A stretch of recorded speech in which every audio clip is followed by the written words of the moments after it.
Prime Minister, thinking back to the Chequers plan that was made here, how significant a moment was it and why? I think it was a very significant moment. I mean, the whole Brexit process that we're going through is a historic time for the United Kingdom. Leaving the European Union was a big decision that people took.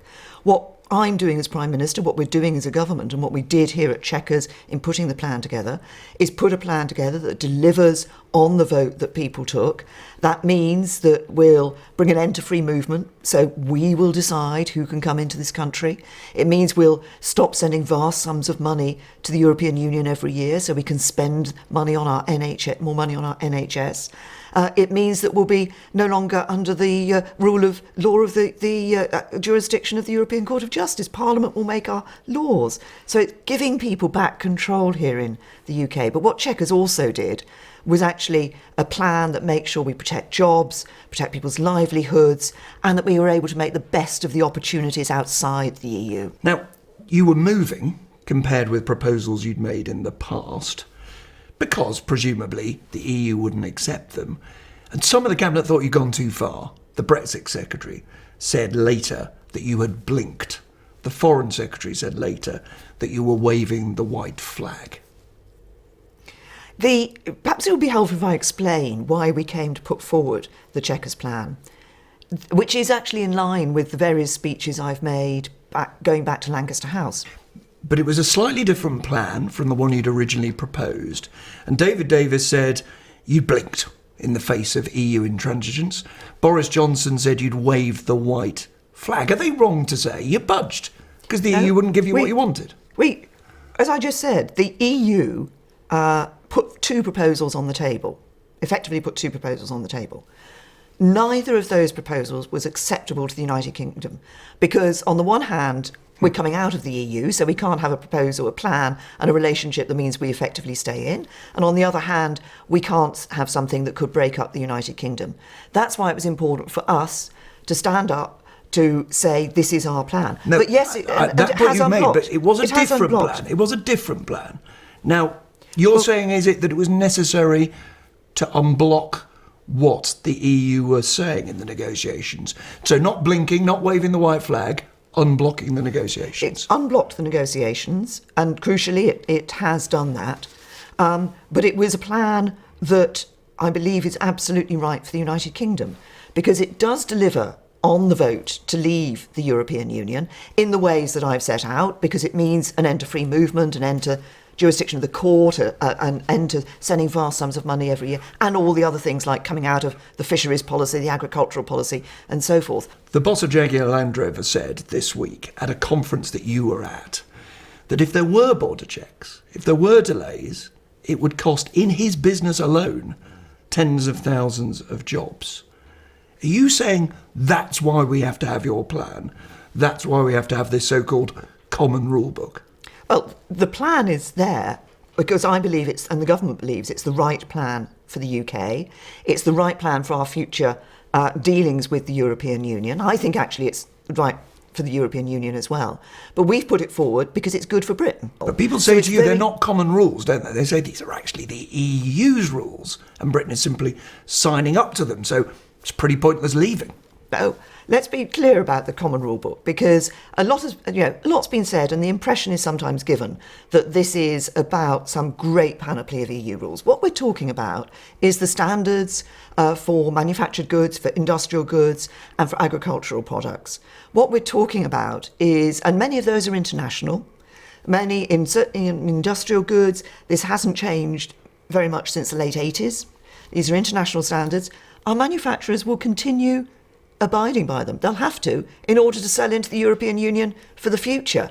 So what we can get with this is continuing a good trade with the EU, which means it does protect jobs here in the UK, and that matters to people. You know, if you're a car worker somewhere, in Sunderland or the West Midlands, it matters to you whether that business is going to continue here in the UK. It's an interesting choice of place there, isn't it?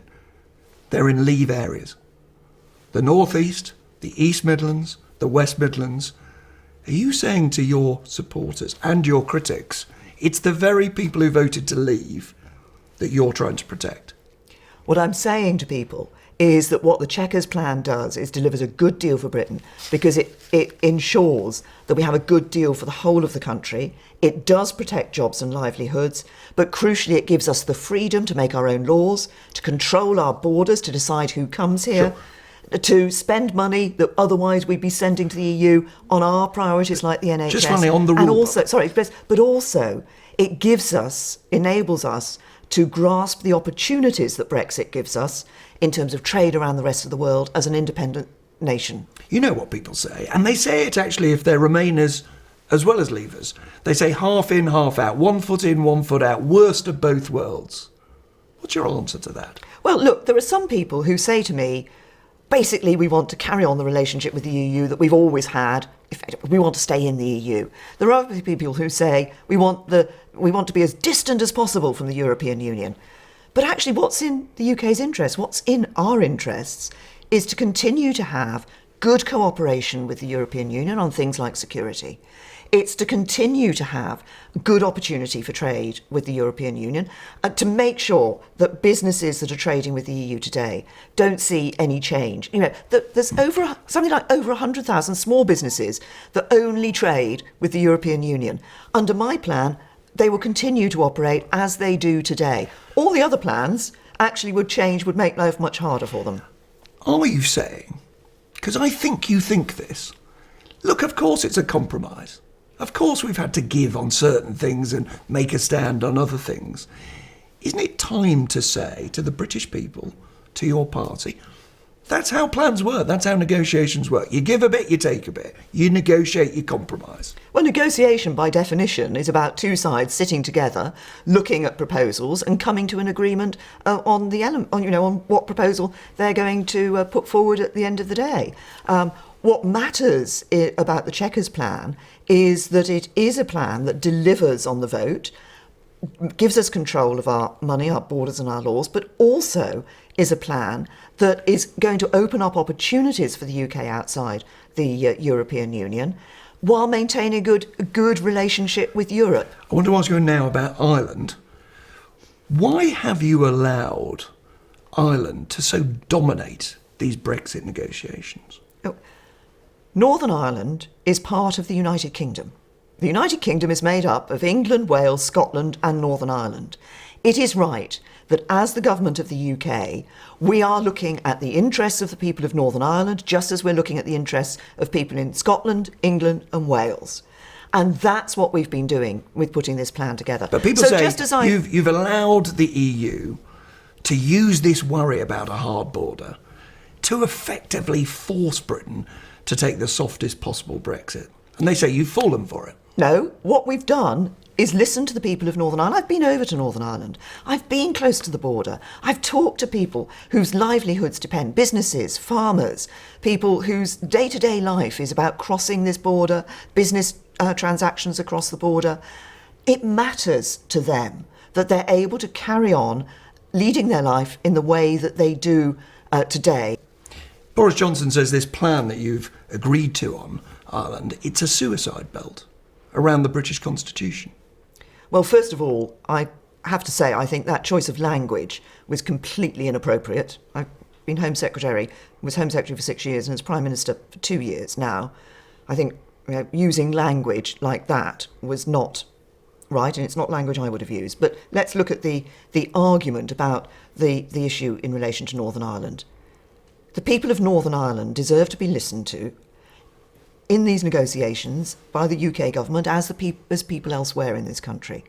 I want to ensure that as we go forward, we have that strong union, that Northern Ireland is part of the United Kingdom, and it's important that we deliver for the people of Northern Ireland. They don't want a hard border between Northern Ireland and Ireland. The only proposal that's been put forward that delivers on them not having that hard border and ensures that we don't carve up the United Kingdom is the Chequers Plan. The only proposal. So these other plans that we saw this week, they don't do it. No, because what many of these other plans are based on is moving the border. You don't solve the issue of no hard border by having a hard border 20 kilometres inside Northern Ireland or 20 kilometres inside Ireland. Still a hard border. What's important is that people that have a seamless border are able to carry on transacting business across products making. There are businesses in Ireland and Northern Ireland where there'll be products that might originate in, say, Ireland, be taken up to Northern Ireland for another process, come back to Ireland, back to Northern Ireland. That has to happen seamlessly. That's what the Chequers Plan enables to happen. Now, we heard warm words from the EU this week, from Michel Barnier, from Jean-Claude Juncker. So there have been warm words from the EU, but has any EU leader actually suggested to you they can sign up to the key proposals in your Chequers Plan? Well, this is a negotiation, and what we're doing, what the Chequers Plan has done, has unlocked that negotiation, ensured that we can sit down and talk about this future relationship. And what I'm hearing from EU leaders is that they recognise that this is a credible proposal that the United Kingdom has put forward. Of course, just as I'm fighting for Britain, other EU leaders are going to be looking at their interests, looking at the interests of the EU. And this is a complex set of negotiations. They're a tough set of negotiations. But what's important is that we have that plan, that proposal, that does deliver for us on the vote, that does deliver on our requirements. But many people I speak to in Brussels and around the capital say, we're just being nice to Theresa May. We want to survive. We want to be nice about her plan. We're never going to sign up to the central ideas of the plan. Forget it. What people across the European Union, I think, want is to ensure that we get a deal that is good. They will want a deal that's good for them. I want a deal that's good for us. But you think they might sign up to your Chequers Plan? I think that both. We're out there. We're working to get that good deal. We're negotiating. We're working on the basis of the Chequers Plan.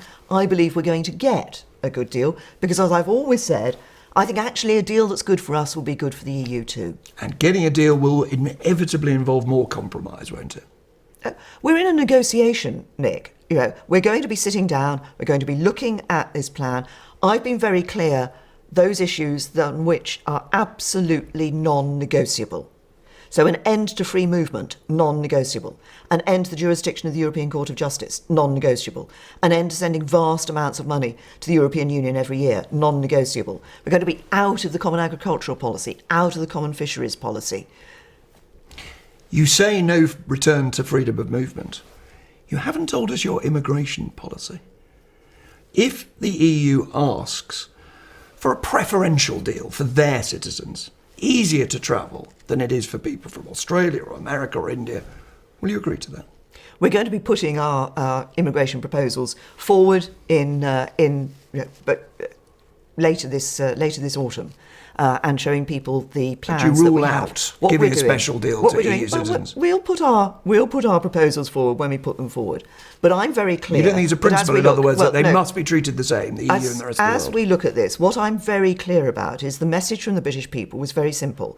It was they didn't want a situation where they could see people coming from the European Union having those automatic rights in terms of coming here to the United Kingdom, and a set of rules for people from outside the European Union.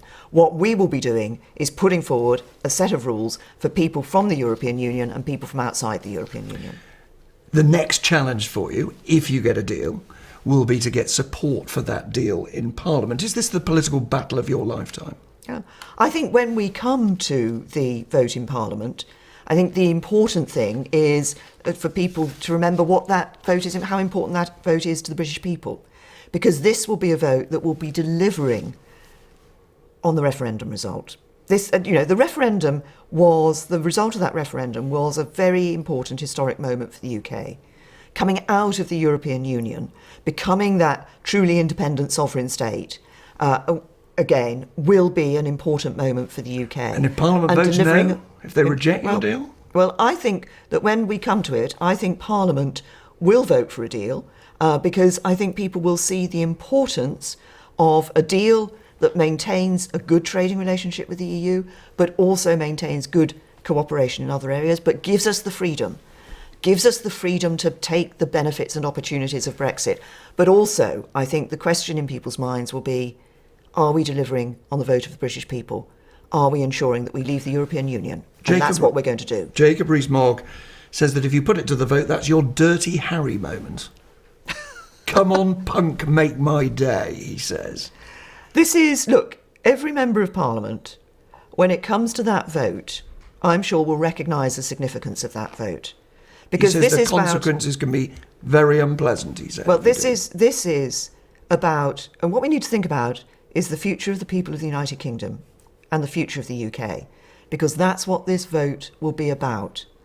And the question is, as I say, I'm confident we'll be able to come back with a good deal, put that good deal to Parliament. And when people look at that, the question is, do we want to have that good deal that delivers on the vote and provides opportunities for the future? That means that we can come out of the European Union.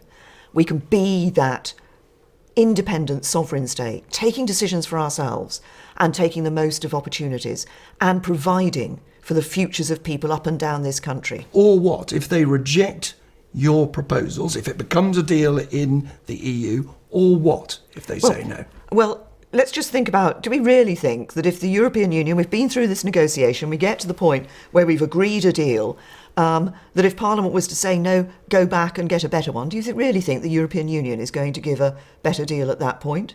I think this is the decision people will be taking, is what will our future relationship with Europe be when we leave the European Union? I want to be clear whether you are saying, I think you are, my deal or no deal. The deal, as I say, I believe we'll get a good deal. We'll bring that back from the from the EU negotiations and put that to Parliament. I think that the alternative to that will be not having a deal, because I don't think there will be, I don't think the negotiations would have that deal, and B, we're leaving on the 29th of March 2019. But Boris Johnson says, you heard him, he was your Foreign Secretary after all, he was in this building when the plan was delivered. He says you've settled for 2/3 of diddly squat. He says you've waved the white flag to the EU. And he says, and he tells the world, in effect, I'd get a much better deal. Well, Boris was here, of course, at Chequers and was part of the cabinet that agreed this plan and putting this plan forward, and then obviously took his decision thereafter about his position. But he changed his mind, you mean? Took his position about his position as Foreign Secretary and decided that he couldn't carry on as Foreign Secretary. But if we look at this, if we look at the plan, what does this plan deliver? What this plan delivers is an end to free movement, which is what the British people want, so we decide who comes across our borders, who comes to this country. It delivers an end to the jurisdiction of the European Court of Justice, so it's our Parliament makes our laws. It delivers an end to sending vast amounts of money to the European Union each year, so we can spend that money on our priorities, like the National Health Service. It delivers on coming out of the Common Agricultural Policy, coming out of the Single Market, coming out of the Customs Union, coming out of the Common Fisheries Policy. It delivers on also ensuring that we can negotiate free trade deals, good free trade deals around the rest of the world. But it does it in a way that does protect jobs and livelihoods in the UK and also protects the precious union of the United Kingdom. But, say the critics, we're half in and half out of the EU under your deal. And I put it to you again. Boris Johnson says you settled for 2/3 of diddly squat. Now, I think I know why you don't want to address him directly. Well, look, but don't you have to say to the many people in your party who say, Boris speaks for us. We like the sound of what he's saying. Do you not have to tell people why, if you think he's talking nonsense, he is? Well, I thought I'd just actually answered that question by telling you what the Chequers deal actually delivers. Because it delivers on what people voted for. But it does so in a way that protects jobs in this country. And, you know, there are some people who just want a completely distant relationship with the European Union. There are some people who want us still to be a member of the EU. What I want is to ensure that for the interests of our jobs and prosperity here in this country, the interests of our security, that we continue to cooperate with the European Union. But we also take those opportunities, deliver on the vote for people, and take those opportunities around the rest of the world so that we have that brighter future outside the European Union that I believe is there for our taking. What's wrong with the plan that your critics propose for Brexit? Well, the plans that I've seen at the moment are ones that don't deliver. First of all, don't deliver on the Northern Ireland border, don't deliver on a seamless border with the rest of the European Union, and are plans that mean that, if you're one of those small businesses, over 100,000 small businesses, in the UK that only trades with the European Union. If you're one of those businesses, your business will change. You will have extra burdens. I don't want those businesses to have those extra burdens. I don't want manufacturers to feel that they've got to operate under all sets of different rules, because that complicates life for them, and that potentially means business leaving this country. You and your cabinet have just sat for 3.5 hours contemplating the possibility of no deal, that the negotiations do not succeed. I wonder how you felt when you heard the Governor of the Bank of England say that house prices might drop by 1/3. Well, when the Cabinet met, and we did spend 3.5 hours looking at this, we were doing what I think is an important part of the government's job in these negotiations, which is to say, we're working for a good deal. I believe we can get a good deal. But actually, we're still not at the end of the negotiations, so we need to prepare for all eventualities. And so a no deal is one of those eventualities. How did you feel? There's the Governor of the Bank of England, a man you've just agreed to reappoint. And he's saying to the Cabinet of the United Kingdom, not because of a war, not because of a natural disaster, because of a political choice. House prices might slump by 1/3, thousands of jobs might be lost, you might be stockpiling medicines and food.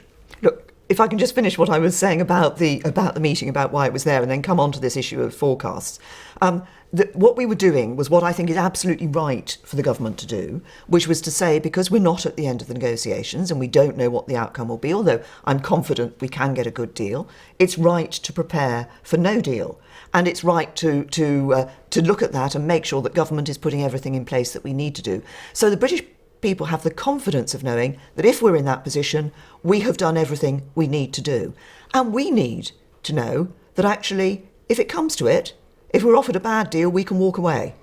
And I think everybody who, if anybody's been in a negotiation, anybody who's bought a house knows that you don't go in saying, I'm going to buy that house, whatever the price and whatever the conditions. You've got to be able to say, actually, no, that's not good enough, I'm walking away.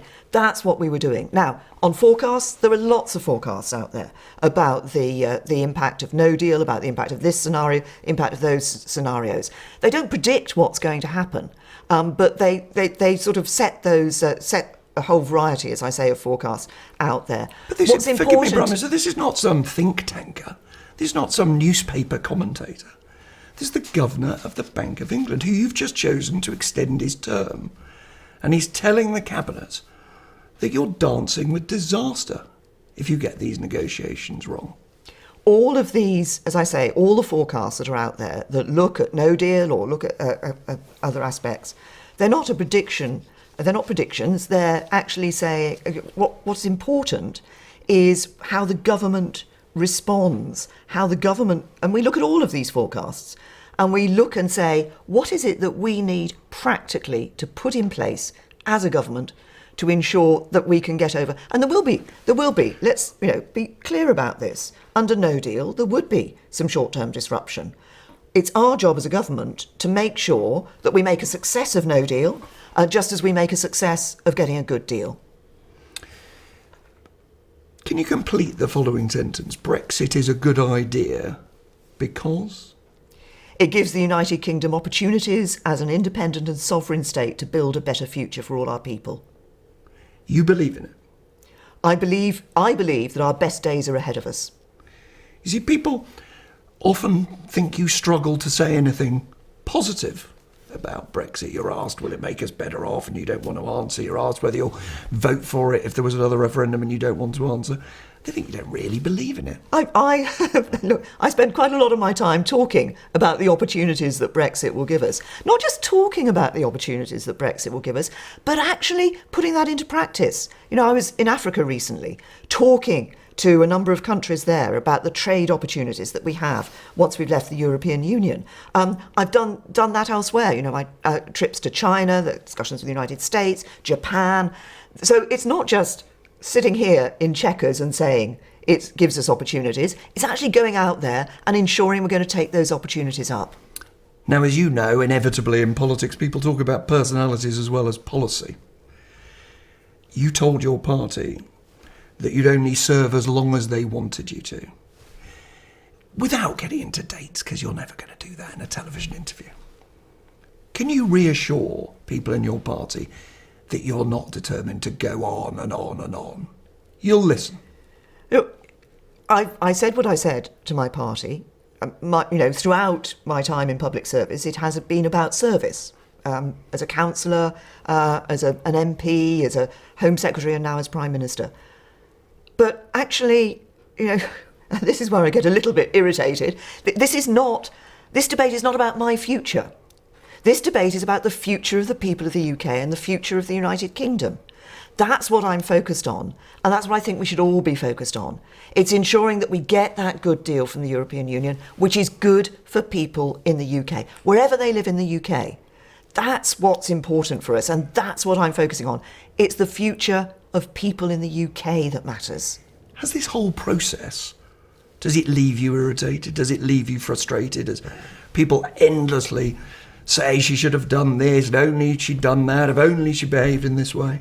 Well, look, there are as many views about how you should be doing this as there are people. There may be more views than there are people. But what matters is that I and the government maintain our focus on these negotiations. There's a lot of work going on behind the scenes because this is complex. But do you find there's an awful lot that has had to be discussed and will continue to be discussed in relation to these negotiations. Forgive me, sorry to interrupt, but at a personal level, is it difficult to cope sometimes? Difficult to deal with the sheer stress of this?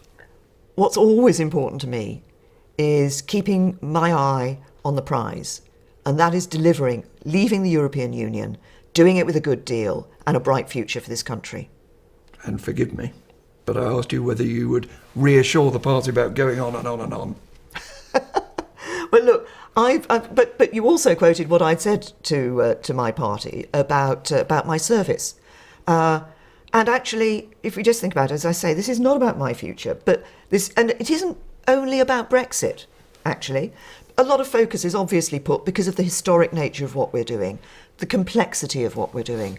But actually, it's about making sure we're creating the jobs of the future. We're ensuring that our young people have the education and skills they need for those jobs. We're providing for our National Health Service. We're providing the homes that people need. This is about building a country for the future. Prime Minister, thank you very much. Thank you.